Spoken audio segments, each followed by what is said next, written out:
I grew up in a small town in New Jersey, a suburb of New York City. My parents were New Yorkers, but they thought their kids should be raised with grass and Little League. So we grew up in a cute little town in northern New Jersey.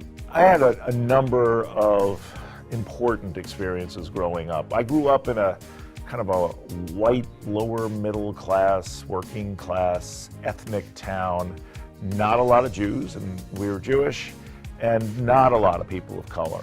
When somebody moved in who was different, and it happened twice that I really can recall well. Once with a kid from Bangladesh, family from Bangladesh, and there's a new kid in my class, probably fourth grade, and never saw anything like that before.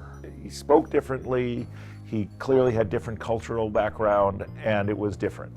And immediately, and this is the late 60s, everybody made fun of him, because that was sort of the thing you did back then. And I went home, and I remember distinctly being asked at the dinner table, anything exciting at school today? And I said, we got a new kid in the class. My mother said, what's he like?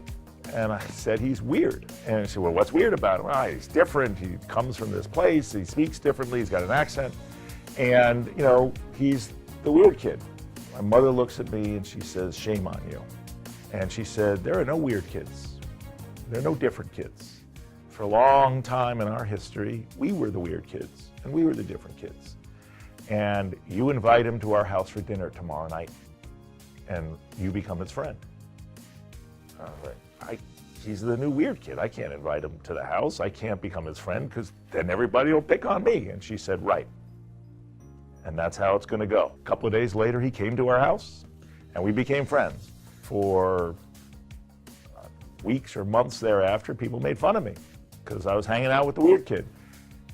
And then suddenly he got popular. And he didn't need me anymore, which was fine. And nobody made fun of me anymore, but I learned a lesson. I learned a lesson about integrity and ethics from my mother, and about coexistence, tolerance, learning about yourself through other people. And I learned something about myself, that I could tolerate being picked on and made fun of because I was friends with the weird kid.